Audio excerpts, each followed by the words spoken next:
You know what I think is funny?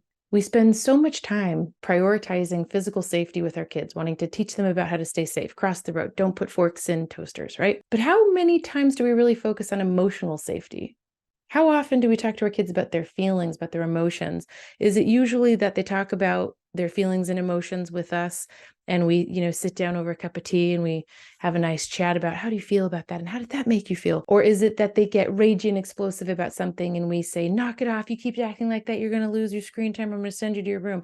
Usually we get frustrated when our kids express themselves or they have big feelings. And I find it so ironic that we tend to focus so much more on their physical safety rather than their emotional safety. Does that sound familiar? Hi, I'm Heidi Rogers. I've been in mental health for the last 20 years, working with kids, parents, families, educators, and I'm also a good friend to Team Kids. And today we're going to be talking a little bit about emotional regulation. So one of the most common things that parents ask me is, how do I teach this? How do I teach emotional regulation? I hear you, Heidi. I believe what you're saying. I want my kid to be better at regulating their emotions. What do I do? Where do I need to start? And the kind of annoying part of where you need to start is with yourself, because the irony, right? Like if you're trying to teach your child how to do something that you cannot do yourself, makes it a bit tricky for your child to learn how to do it. Because what often happens with these kids, the kids that are really challenging and strong-willed and have a hard time regulating their emotions, we get dysregulated. We lose it. We yell, we shame, we get angry and become our most unsafe selves. How are they supposed to learn how to regulate their emotions if we're not even modeling that for them? So the number one always with emotional regulation is it has to be the grown-ups around them. It has to be the people that are teaching this child how to cross the street, how to use a knife and fork, how to say please and thank you, all of the things that we teach our kids. We also have to teach our kids how to regulate their emotions. And that has to start with modeling in the same ways that we do everything else that we teach them, right? So if you start there by first being the grown-up that is modeling regulation, that is a huge piece to the puzzle. The second part of that, though, is you have or the why behind that is you have to be safe. Think about it. If the point of regulation is to calm the nervous system down and to bring someone down in their heightened activation, right? To bring someone down so they start feeling calmer means they have to be in the presence of someone who they feel safe with. And if you're yelling or shaming or making a grumpy face, that doesn't make them feel safe. It doesn't make their nervous system, doesn't make the primal part of their brain, the amygdala, doesn't make that feel safe either, does it? If you are being safe in the way that you're being with them by not yelling, then you're being safe with them in the way that you're sort of talking about what's just happened.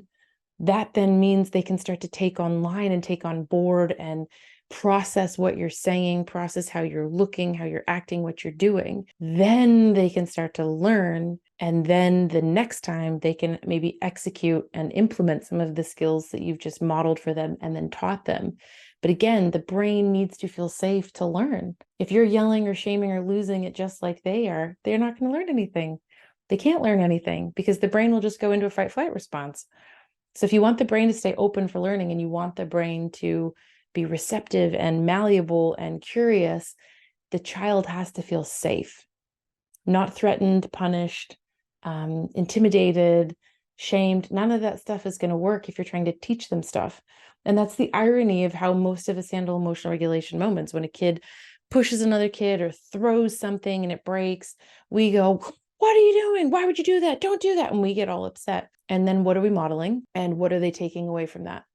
If you isolate them, you're going to time out, you're not going to the birthday party tomorrow, you get no screen time today. If you do any of that stuff, it's not actually teaching them the skill that they need, which is how to regulate. Punishing them, giving a consequence or whatever, it's silly because that's not what these kids need. When kids who struggle with emotional regulation need to learn how to regulate, it's that simple. And the only way you can do that is by being safe, by being clear in the stuff that you talk about that's safe and not threatening and punishy, modeling it, and just exuding compassion and empathy and saying things instead, when they throw something or hit someone, saying something more along the lines of, hey, whoa, what's going on?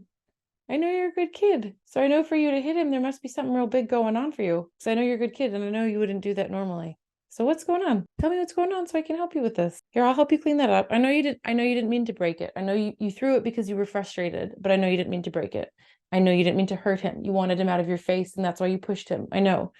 I'll help you clean it up. Do you see, like, if you model how to apologize, if you model how to take responsibility, if you model how to repair, if you model how to work it out, that teaches them so much more in that moment than if I say, what's wrong with you? Go to your room. Does that make sense? It's kind of different than well, one, it's different than how most of us were raised, but it's also different because I think in those moments we think, I need to punish them. That's not okay. You can't speak like that to other people. You can't throw things and break them. We can have those conversations later, but usually kids know. They know they did the wrong thing. They know I shouldn't have, got so upset that I threw something or that I hurt someone. They know that. Past two, they're pretty clear on that. You don't need to teach them that.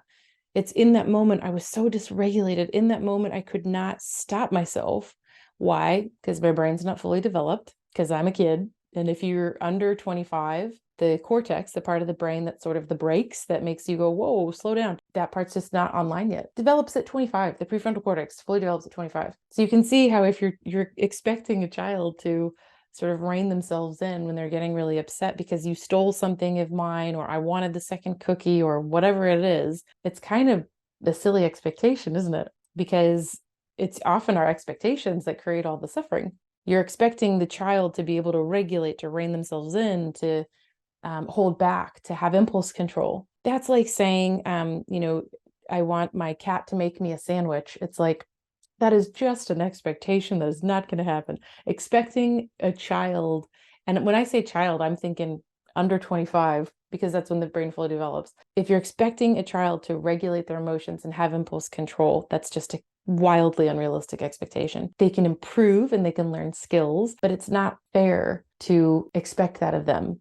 And the wildest part to me is that what we often do is we send them away to their room, to the corner for a timeout outside the classroom. We send them away to think about what they've done, or to show them this is unacceptable. You have to be isolated from the group, and you're only allowed to come back once you've realized what you've done or showed empathy or something like that. But again, these are all things that kids who suck at regulation can't do. They can't do it. They can't apologize because that's too shame intolerant. They can't handle the shame that goes with apologizing. They can't take responsibility because that's also shaming, or it feels shameful to them. So what am I supposed to do? How am I supposed to calm down? The grown-up has just kicked me outside, or to my room, or to the corner. Nobody's teaching me. I'm still not learning how to regulate. How do I calm down? Someone, anyone, Bueller, someone tell me how? It has to be us. It has to be us. They're not going to get it on their own. That ship is not coming. That ship has sailed. They are not going to be able to do this on their own. We have to be the ones that co-regulate with them by using our prefrontal cortex and sort of sharing our fully developed cortex with them. Watch, I'll model it for you. Another thing you could do is to say, like, in those moments where you feel like you're about to yell, doing something like, okay, whoa, you guys, I am really noticing my body's getting real angry right now, and I don't want to yell. So I'm just going to take some deep breaths. Just wait 1 second. And then you can just take a few deep breaths and then say, okay, I'm calm now. I just have to calm my body. Put your hand on your heart, hand on your belly. Calm down. Okay. All right. My body feels calmer. I did some belly breaths. All right. What were you guys saying? So even just that, like, because when I ask a lot of adults, like, what do you do to regulate? How do you calm yourself down? What does emotional regulation mean to you? They're like, just don't get mad. And I'm like, no, you kind of have to have a strategy. You got to have some techniques. And that one, just doing a belly breath, diaphragmatic breathing, you can Google it, putting your hand on your heart or hand on your belly, just a simple posture, or a simple, like a mantra is another thing that some people do, or just taking a belly breath. For me, it's a belly breath because that's the quickest and I can access that easily. And that is what helps me calm down. But I will narrate it as I'm doing it to say, I just need a minute to calm down. Hold on, I got to take some breaths. And then what am I doing? Modeling emotional regulation. I'm modeling how you calm down, or even just the pause, right? If my kids say something that I feel the urge in me to want to go, what are you doing? Or stop that. If I feel that kind of come up in me, how I will titrate that is just a pause.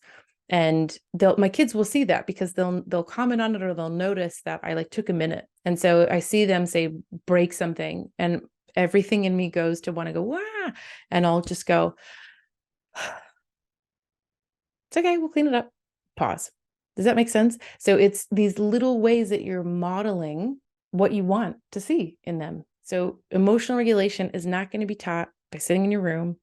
It's not going to be taught by not going to Bobby's party. It's not going to be taught by getting deprived of screen time. Emotional regulation is going to be taught by me modeling it, doing it in front of you in real time, narrating what I'm doing so you can learn kind of every step of the way. I think the question that most parents ask is, what's wrong with my kid? Why can't they calm down? And I think the better question for us to ask is, how am I building this skill in myself?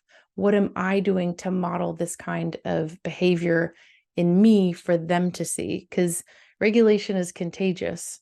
You know, how I'm feeling and how I'm calming myself down is exactly what they're going to pick up and exactly what they're going to feel. I'm Heidi Rogers, and don't forget to follow the fun at teamkids.com.au.